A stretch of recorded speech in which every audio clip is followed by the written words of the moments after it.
Good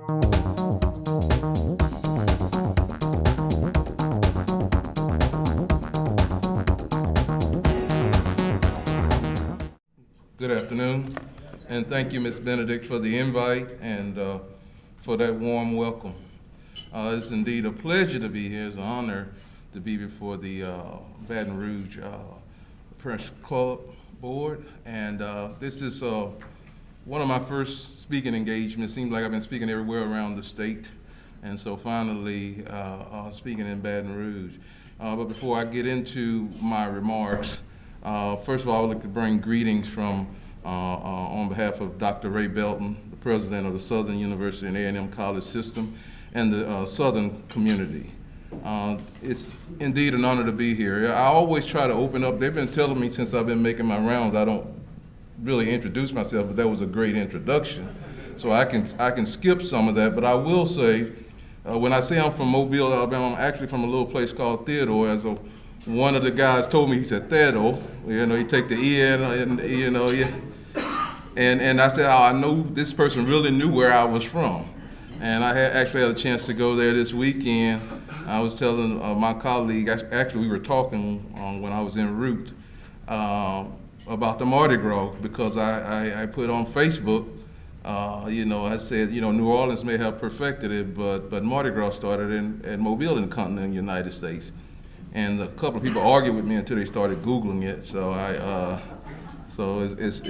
it was great to go back and see my family. It's a big difference between a 15 to 16-hour drive from West Virginia as opposed to a 3-hour drive to go see family. But as stated, I am a graduate of a HBCU, land grant, in fact, Alabama A&M University, where I did a horticulture degree. And Alabama A&M is also part of the SWAC, which is the same conference that Southern belongs to. And I went on to do a master's and PhD at University of Illinois Urbana-Champaign in plant sciences, and then on to Virginia Tech, where I had the pleasure of working in genetic engineering of soybeans. After that, by fortunate luck, I was able to get a job as an assistant professor at West Virginia State, then college. And one unique thing about West Virginia State, it's also a land grant institution. So every institution I've ever been involved with had a land grant status, which is very unique. I was there for 21 years, and I served in several capacities. I reported to 3 presidents, and had an opportunity to hold a lot of national offices, including the one that I'm in now, which is the executive director of the Policy Board of Directors of Association of Public and Land Grant Universities.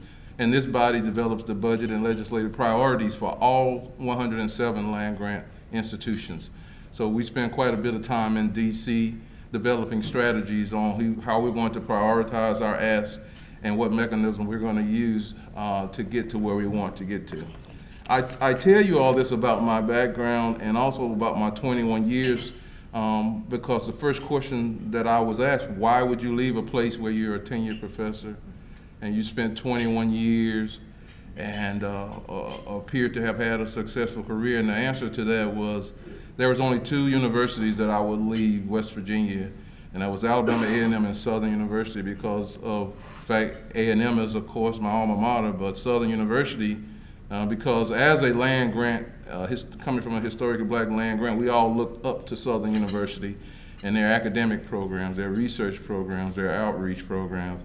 So that really tweaked my interest, and I'm really thankful that I made that decision. I've been here since September, so I'm fairly new, but I did make that ultimate commitment. I did purchase a home.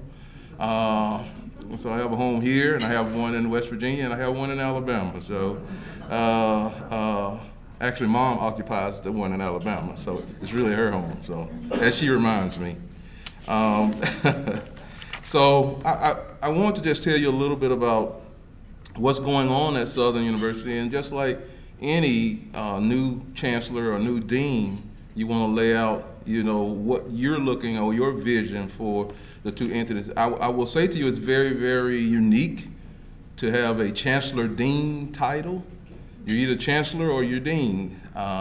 So that's very unique, but I like that because it keeps you closer to the academic piece, but also as a chancellor, you're still able to do a lot of the administrative activities you've grown used to. But as the Ag Center chancellor, I have pretty much oversight over research and extension / outreach activities. Also with the chancellor position, I also direct research in that I'm the experiment station director, and so therefore I have a grasp of molding and developing and working with faculty to develop what I call applied research activities that benefit the communities that we serve. It took me a while to understand extension, I will say, because as a 100% research person, you want to do research sometimes for the sake of doing research. But when you get into a land grant school, the vehicle for getting that research out to the community is called extension. And so I had to understand that there has to be some connectedness and not just necessarily silos. And so if you go to many land grant institutions, those of you who are familiar with them, sometimes you have those, we have a tripartite mission. And so you have those separations of authority. You may have a vice president for research, a vice president for extension, and then a dean of college of agriculture who may not even talk to each other. And so you're doing your own thing, but is it for the betterment of the citizens and communities that you serve? And in most cases, it's not. But that doesn't mean they're successful in their own individual right. The fortunate thing with this position is that as a dean, I still get a chance to work with students, faculty, the budgetary issue, the legislative issue, and then as chancellor, I get a chance to work with the administrative aspect, the legislative aspect, the big budget for the Ag Center and the various locations. We have extension in 30 different, physically located in 30 different parishes out of, I think, the 64. I had to get used to parishes because I'm a county man, and so I've been struggling with that, and I slip up every now and then, but I'm quickly reminded that we have parishes here. Under the Ag Center, we have programs that are within our outreach and extension in the normal areas of youth, family, nutrition education, community and economic development, workforce development, ag and natural resources. And then as far as our research areas, we're dealing with environmental remediation, urban forestry research. We are the only HBCU with a PhD in urban forestry in the nation. And so we're really proud of that. We look at some efficiencies, some toxicology research. So we have a number of strong research and extension programs. And as far as our academics, we have 3 departments. We have the agricultural sciences, or we refer to as ag sciences. We have also family and consumer sciences, and then we have urban forestry and natural resources. And so that is kind of our state right now. A couple of things that will be coming up, I wanted to make sure, and it's on our website, and that will be our 77th annual livestock show. Again, one of the great things about Southern that attracted me to Southern, they have programs that no other institution that carries their name of HBCU has. And this has been going on for 77 years, and Lisa was telling me that we have to gear up for our 80th. So we have 3 years to prepare. So we're enjoying that, and I will tell you that this is going to be my first livestock show, and some people started showing me some of the attire that they wear in recent years. Now, I have not made the decision of whether I'll be in full gear, but I may try to do what is a transition. A little bit of me and a little bit of that, so I don't know if I'm ready for the 100% transition, but we'll see. But I'm looking forward to that. That's going to be February 27th through 29th at our research station. I'm looking forward to that. But I wanted to talk to you about where we're heading now. When I came in, I talked to President Belton and I talked to the board. I had a vision of where I thought we should go and wanted that to coincide with the overall strategic plan. and understanding that at Southern, the strategic plan is not something that you put your coffee cup on or whatever your beverage of choice is. That it's something that's actually active and living, and you're actually assessing it on an annual basis. And I felt comfortable with what I saw on there, whether it was student success, whether it was philanthropy. I was really content with that. So as it relates to student support, we're doing a couple of things different. For the first time in 30 years, we're hiring a recruiter just for our college, as well as a retention officer. Those individuals will work with local high schools as well as two-year colleges. We've already have 3 meetings set up with a couple of 2 years on New Orleans, and then also our main campus, because we're one of 5 campuses under the Southern system, but SUSLA is also interested in doing some things with us in Shreveport. So we're going to look at trying to develop some new relationships. Professional development is, when I talk to students during my interview, they wanted to know why they weren't able to go on various trips and get the various trainings that they thought that there was need for them to go on beyond Southern University and be successful and professional in whatever they endeavor. So we are providing those types of not only experiences, but hands-on experiential learning opportunities. We also, this is very important, and you have to be very careful about this portion. That is assessing current academic offerings. And the term that the young people call it is that, you know, some of the names that you guys use are kind of old school. You need to think about something that's kind of sexy. I said, sexy? I said, I never, you know, associated sexy with academic offerings. But as I explained this to one of my colleagues in Florida, he said, oh yes, that's the term they use now. He said, you got to get on board, Orlando. And he actually taught me in undergrad, so he's ahead of me. But so we're looking at that. We're also looking at trying to seek resources for the upgrade facilities and equipment. That's always imperative, and it's always a challenge. I'm not going to sit here and say I have the answer to that, but I do know sitting back and just asking may not get you there. You're going to have to be aggressive and intentional in trying to develop those resources. And speaking of academic offerings, one of the things that I took head on was that we have 3 departments, and we are repurposing all 3 departments. In doing so, we want to try to, we have a whole bunch, we have degrees that are called 2-star in Louisiana. What we're doing right now is we want to elevate those different academic terms and terminologies to 4 to 5 year academic offerings, so that when our young people graduate from Southern, the College of Agriculture, they will be very competitive in the workforce. Now, I will tell you, whenever you start messing around with faculty terminology and departments, you have to be very careful, and you have to be sensitive to degrees that have been around for 20, 25 years or however long. But we have to convey to them that if we don't do something about repurposing or changing how we conduct business, those students will no longer be coming to us. They will be coming to someone that will be doing it. And I know my friend Bill Richardson across the way, I know he is doing the same thing now, because he came to see me my second week at Southern University.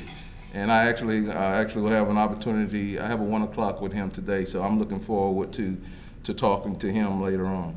Also, extension. As I told you, we're physically in 30 parishes. My goal is that we have a statewide mission. And again, I found out the hard way in West Virginia that research and academics, they're kind of okay, but extension can be political, because you're talking about geographical locations and locales. You're talking about co-location. You're talking about a number of factors. And so we are looking at trying to, under the strategic goals, trying to increase our footprint, but do it so in a way that's now non-duplicative. And if it is duplicative, it needs to be a necessary beyond what LSU Extension can do or beyond what our institution can do. So that's why we're having those open communications between me and my counterpart at LSU. It's imperative that we be frank, and Dr. Richardson definitely is a straightforward individual, so I don't have to worry about that. And so we're looking at that. As it relates to research, we're moving in a couple of new areas, and some you may have heard of, but the one that is when you have a lot of chemical companies and environmental issues, environmental remediation has to be a research topic that has to be near and dear, and it's just not an agricultural one. It becomes a chemical one. It becomes a biological one. It becomes one that can be dealt with via engineering. We're also looking at integrating multidisciplinary research with other colleges, such as engineering, looking at farming efficiencies via drones. Knowing when there is a drought, knowing when there is disease, you need a pathologist, or fertility issue is going on, or whatever the irrigation problem is. The one that we kind of shy away from is the socioeconomic research. Sometimes we just want to do STEM. But when you're in certain states and you know you have certain issues going on, you have to bring in the socioeconomic aspects of it. And so we are reaching out to other colleges and departments to try to merge and do something that will be of benefit to the people we serve. And of course, the hemp and cannabis research. And these two are extremely hot. The cannabis is further along, the medical marijuana. We had some challenges in that area, but I think our relationship with Alira Healthcare is off to a pretty decent start. I think we've had some successes to be proud of, and I'm happy with where we're going. In fact, we had a ribbon cutting ceremony, I think it was a couple of weeks ago, and we became the first HBCU to launch a new CBD line in the nation. And so that is very important to us, but we want to get beyond that.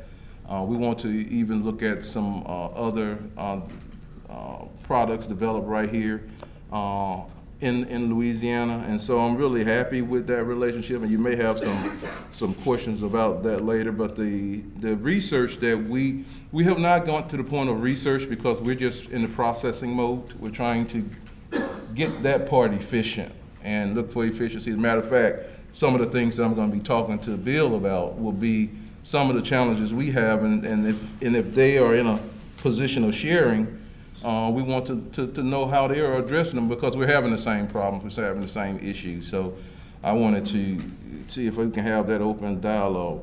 The other one that that has jumped on us right now is hemp.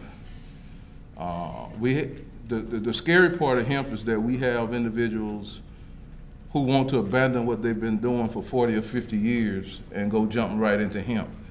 So in the 2008 Farm Bill, other states decided that they were going to license different growers, different entities, to see what are the best soil conditions, fertilization conditions, and what have you for growing hemp. We did not jump on that bus. We did not jump. So we are growing a plant that we're not familiar with. And we have to become familiar with that plant before we can provide the appropriate advice to our farmers, especially some of our small farmers, which we have a mission mandate to serve. So one of our paths forward in that is that we are hiring this month, at least proposing to our board, 2 new PhD physicians, one of which will have an extension appointment. And we will also look to hire a couple more individuals on our extension side. And so we're hoping that these individuals will provide, much needed information to these individuals who want to grow hemp, because industrial is one thing, but when you want to grow it for CBD content, that's totally different, because you have to go through the same, the same federal regs it takes to produce an aspirin. And if you're ever going through that, I've watched this process, and it is very stringent, very difficult, and it has to be a clean crop. You can't use fertilizers, you can't use pesticides. It's pretty much organic in a controlled environment. And in the field, it's definitely not a controlled environment. I mean, whatever happens, it can happen out there. So we're looking forward to that. Now, in all of these things that I talked to you about, cannot happen on its own without resources. That's the people and the dollars. I think sometimes we get used to low-hanging fruit. That is that money that comes all the time, and we just ask for more of it and hoping that someone's going to give us more of it. But that's not necessarily the case, and it's just, I used to hate it. I ended up loving this president. His name was the President Eikenberry at Illinois, and he used to say, you know, young man, and I had a decent relationship with him, except for this quote that he often said. He said, you know, we're in the business of higher education. He said, but I must tell you, higher education has become a business. And I didn't understand that until I got out and became an administrator, and understand that the business model is what's keeping a lot of these universities open. Because if you don't have control of finances, what's coming in and what's going out the door, door is the right term to use, because it will be closed, because a lot of the challenges that we're seeing going on in universities closing throughout the country at a clip higher in the history of higher education. 9 times out of 10 is financial, and maybe even 9.9 times out of 10. So when I say diverse portfolio, we can no longer just whatever we get as a land grant from the feds, whatever we get from the state of Louisiana, we have to go out and work with corporate partners. We have to go work with foundations. We have to work with the other land grant universities and submit what I would say are better proposals, because you have 2 institutions collaborating and for one cause. And I think that as we start to do that, I don't want to wean ourselves off of our the annual appropriations, annual allocations, but I just want us to think outside the box.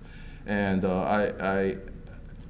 some of the new faculty that is coming in, I think you have to make sure that you convey to them when they interview, in the job description, that you will have the responsibility of raising dollars for your research, raising dollars to support your students. It's no longer, you can't assume that that's what they're going to do. You're going to have to put it in writing and articulate to them that this is an expectation, especially if you're in a tenure track position, because so much of tenure has been associated with teaching and research, not as much as extension or outreach. But the fundraising part is going to be critical, and that's one of the things that I'm interested in. As I stated earlier, I will be meeting with my counterpart, and we will be talking about everything from co-location, from joint positions, to sharing of space, and all those things that we can do beyond other people getting involved with it. So there are some easy things that we can do to I think solidify a relationship. I think that's necessary. I just been in too many states where you have 2 land grant institutions and we're not communicating, and we're just walking past or talking past one another. And the only losers in that is the people that we collectively serve, including our core stakeholders, which are our students, and also our citizens. So it is my hope that the relationship, and I've known him for 20 years, by the way. A lot of people didn't know that, but I've known him for 20 years, so that's a little bit easier. But I'm looking forward to continuing to work with faculty and staff, the board, and President Belton to develop quality programs and continue to acclimate and adjust as necessary to meet the demands of whether that's workforce or whether that's research or scientific needs. And I'm excited to be a member of the Southern family, and I want to also have my Southern friends, Southern colleagues to please stand and hold your hand to be recognized because they came out. Lisa. So we have a nice crowd here, and with that, I'll conclude my remarks. Thank you.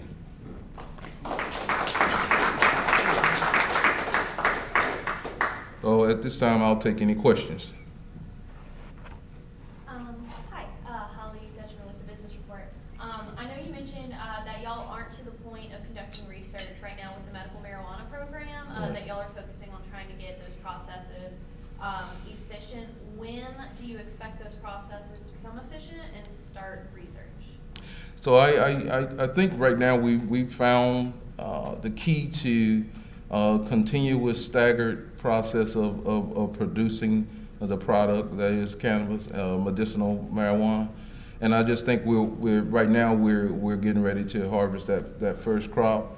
The research piece, my hope is that it will take place starting this summer, and the research that we'll be looking at is something similar to what the state mandate was for hemp, and that is for us to look for new cultivars and new varieties that will have different concentrations of CBD, different concentrations of THC or what have you.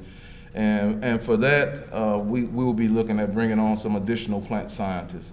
And we are in the process, 2 will be hired in the month of March, and then we will be looking to add another individual. When is the livestock show? The livestock show is February 27th through 29th.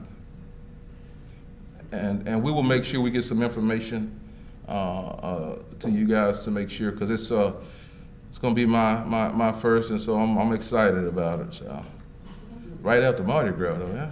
Tell you, yeah. You know, being an agriculture college, you've got so many programs with agriculture and livestock. If this gets so profitable, you think you'll bypass or will quit some of the other programs that y'all been doing for years? If this is so profitable, or it'll take over? No, I think, to be quite candid, if this is indeed profitable, I see that enhancing some of the other programs.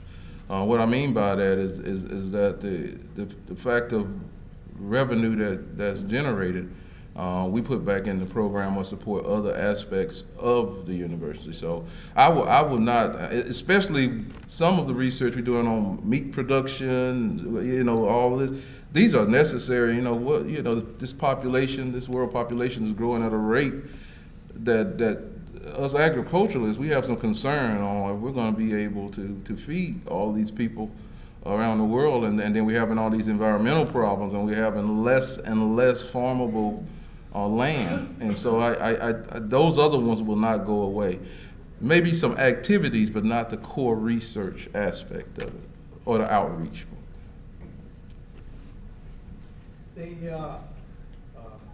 I thought I was coming out to hear maybe a chapter in the book, and I think what I got was an entire encyclopedia of questions I would ask. When I think of Louisiana, I think of stepping off into the marsh in my hip boot, wondering if a little bit of swamp is going to hold me up, or whether it's going to go down and have water coming in the top of my hip boot. When I think of West Virginia, I think of coal, rocks, solid ground. Could you maybe, for the people of Louisiana, differentiate or give us some sort of vision of what you see as the difference between the two, so we have a little better feeling of where you're coming from, what you see? So first of all, the biggest difference is that West Virginia is one of the smaller agricultural producing states. As a matter of fact, I think we get 80 to 85% of our produce externally from the state. And a lot of it has to do with the terrain. And the other thing is that they didn't really care about farming when you had coal, what we thought was an infinite abundance. But we found through mechanization of coal, that is now becoming a problem. And so we're having some problems on looking at what is that new and emerging area. And now it's natural gas, but we don't have the lines to necessarily transport it to the identified locations. And so the agricultural production had just started to get back hot. It wasn't in the 50s and 60s, but we started hiring more agronomists and more horticulturalists, more entomologists. We're getting the bees back, so the apple production is starting to come back. With Louisiana, agriculture is of the utmost importance. The problem is that outside of the big, huge farms for corporations, we're not doing enough research in farming efficiencies. You didn't have the issue in West Virginia because the farming was not at a level in which you needed a drone to fly over to see, what's needed in irrigation or what have you. But Louisiana, to me, I'm a horticulturalist. This is a great place to be. I mean, you grow everything from, I was in viticulture, I was in enology, and we made a little wine, and some other things. I mean, it's everything here from agronomic crops to what have you. We just don't have enough people that's getting out and actually educating farmers on being more diversified. Like I said earlier, some people have been doing the same thing for 40 or 50 years. That's why when the hemp came up, they just wanted to abandon what they were doing. I said, no, that's a bad money decision right there. You cannot do that. You need to continue to do what you do, but we need to wait till we get some numbers on what is needed to actually, and here's the key, the ROI. Just like anything in life, it becomes saturated. When the market becomes saturated, what you made in 2020 versus 2022 is going to be different. It's going to be less because all the farmers are looking to do it. And after a while, you're going to have cross-state transportation of it. And so the big states like Kentucky, who does it better than anybody right now, they'll be sending it over to West Virginia, they'll be sending it to Ohio, and they'll be sending it over to Indiana. That's just a fact. But the opportunities here are so much as far as agriculture. And the problem is some of the erosion and the water level increase, and those are some of my environmental concerns. And it's real. I have faculty talking to me about it all the time, wanting to develop research projects on it, even though we're limited in resources. But that's not an area of mine, but I am concerned with it. What's the size of the business prize for medical marijuana? Excuse me? What's the size of the business prize financially for Louisiana medical marijuana? I won't even try to attempt to answer that because I'm not even 100% certain that I understand the question. But I'm not 100% certain, so I won't even try to answer that. And plus, medical marijuana is new relatively, so I wouldn't know that answer. Yeah. A lot of states have gone to recreational marijuana, and just give me your thoughts in general. If the state does go that way with Louisiana sometime in the future, how would that impact you in any way, or how would it impact you? You're saying? Repeat that question, please. We didn't hear it. Go ahead. Recreational. Recreational. If Yeah. the state does go that way and follow suit with other states, would that impact the program in any way? Thank you very much. It just. Put it on the floor. Yeah. It just depends on. It just depends on how the state legislature sets it up. Whether it still goes through those same vehicles and they're limited to the number of people who grow it, and then the two entities that are able to give licenses, will they still be the only one, or will it be broader in scope and other people will be able to be as LSU Ag Center and Southern Ag Center is those individuals who are able to grow it and work with third partners and what have you. I will tell you, in general, my colleague at Colorado State says it hadn't affected CSU. Because of they wrote it in a way in which a lot of the money goes back to higher ed in Colorado. So they're actually still benefiting from that. So they're getting money directly as the land-grant university, and then a certain part of the legislation actually gives that money back to colleges and universities and K through 12 in the state. So that's why I say it's in all how they design it. Yes. Go ahead. Can you touch a little bit on the Bayou program, the Beginning Agricultural Youth Program? Right. Supposedly it's getting a lot of national acclaim. Right. So you work with USDA. Right. Yeah, we actually have received enough money. Wrap it up. Repeat the question. Okay, it's asking about our Bayou program, which is our beginners outreach program in agriculture at Southern University. And it is quite popular. I did not know about it until I arrived there. But it's a summer program that offers opportunities to young people in ag, and it's one of our top recruiting activities as it relates to the College of Agriculture, Family and Consumer Sciences. Our capacity is probably not as large as we would like it, so we need better support. And when I say more support, more faculty and staff, because I see it can get to a large number, but can we actually take on that many students? And I think it's 60 to 70% of the students end up coming to Southern, some number like that. And there's also a Bayou 2 that we will be looking at bringing that back. I heard it was not active in the last year or so, but that's something we'll look at. But my main focus is the Bayou program, but we're also looking at about 3 or 4 other summer STEAM program, and the STEAM stands for the agriculture instead of just the science, technology, engineering, and mathematics. So we're looking at some additional program. The beautiful thing is that the individuals who've given us supporting us in these endeavors, a number of them are Southern grads who've gone on to DC and do some great things. And so they're able to send monies to these, to these minority serving communities, or to try to increase minority participation in STEM. And so we're just fortunate enough that we were able to establish Bayou, and it's quite successful. Tim, with the Advocate, it sounds like y'all don't really have a date yet in mind for when y'all are going to actually start the production of medical marijuana. It's more of like y'all have a date. Y'all are kind of looking at like research purposes, or what exactly? No, we do have a date. We will be harvesting in the next week or so. Okay.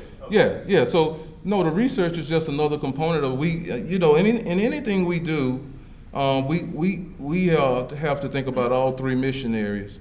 And one of the mission areas is not only just the production piece, but we need to also look at the research piece and the outreach piece. And the outreach is quite complicated in that we have to kind of demystify the myth of what we're growing this marijuana for. Because some people, when you hear of cannabis or marijuana in any frame, you just think about the recreational use or someone out there doing this or selling or what have you. No, this is for medicinal uses, many of which I did not know until I had an opportunity to actually talk with an owner of a dispensary and to look at what type of ailments these individuals have. Because being a Southern Baptist, we have our own mind about what we think cannabis is in medical marijuana. And so I had to be educated myself. I'm going to be honest with you, I did. I didn't know.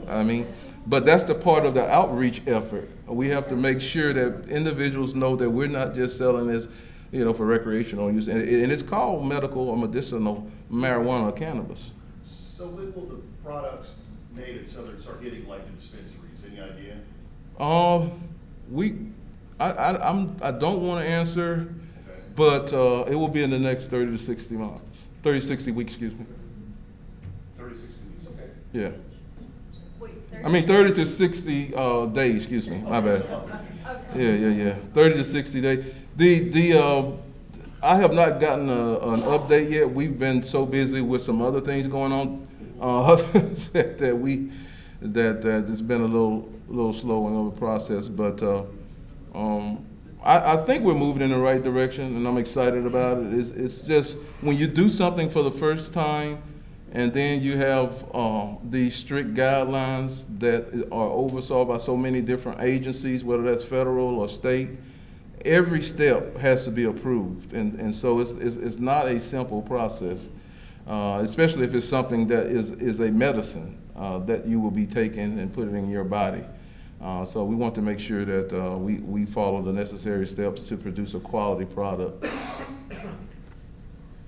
With the release of the CBD product by Southern and Alera, who ultimately is going to receive the profits from sales for that product? Well, we actually receive 5%. The question was who out of Alera and Southern, who was going to receive the profit? Of course, the company that's coming in and selling it, they of course will receive the lion's share. We signed a contract that we get a certain percentage of the sales of that. And then we have some other financial language that allows us to receive additional funds as well. Okay. And what do y'all plan on doing with the money received from Alera? I'll just give you an example. We're hiring 2 research positions with it to focus in plant sciences. So that's called putting money back into the program. And there are some other things that we'll do and other things that have been discussed. But the main thing is that in order to do a program like this, you have to have the human capital to continue in advancing that program. So with the lack of funding to just go and just start new positions, we have to rely on various new positions, new funding streams, and that's one of them to try to, but it's in the field, and we're not, we're pretty transparent and as it relates to the university endeavors of how we're going to use that money. Let me re-ask my question. You're going to receive 5% of the profit. You have a budget. What are you projecting for your income? We projecting, well, we know we get 1 million. We have $1 million a year. And because we have no clue and we never sold it in any stores, we don't have any idea of what we're going to get. Just as I've not seen any numbers. We have to see the numbers start. We've only been out there for 2 weeks selling the CBD. And so we won't know until we start working with the financial individuals as to where we are. And then once we have this first year down, where we're going to be. But you have to understand, we'll be scaling up after this year. So it will be a moving target. So if y'all didn't have any projections, how did y'all know that this was going to be a profitable venture? They did some projections, and this was with our first entity, because this is the second. Alera was not the first, right? And But while they were the ones that did CBD. right. So they had some projections, but we have to go back and look at those projections because they are projections. And there were some questions about the how real those projections would be because of everything was lagging, and also there were some other unforeseen issues that arose. So all of this is really new, and you know, I've been here since September, and I've yet to see the first product. So we're waiting on the first product, and we're waiting for the first of West Virginia to be placed in stores. So there are projections, but let's just say we're reassessing those projections. Thank you. You see any potential for industrial hemp production? Yes. You mentioned diversification. Yes, my thing with hemp is that it wouldn't. The issue is saturation of the market. I think that we're having a lot of people that want to grow it for the industrial piece, but there are also some people who want to grow it for the CBD aspect. But that I think that's a farther along than where we are, because it needs to be in a controlled environment. And grow them in the field, you just don't have any control of the environmental factors. But the industrial hemp is coming, and there's some things that LSU is doing right now as it relates to working out agreements with farmers, and where they'll be able to grow this hemp and then take it to a centralized place for processing. So there is going to be a lot of it going around. It's just working with those farmers. How quickly can we work with those farmers to help them, because they don't know. They will, you know, some of them are growing just blindly. They don't know the propagation piece, that they don't understand what year. Only thing they understand is this is the new thing that came out in the Farm Bill in 2018, and it's going to be profitable.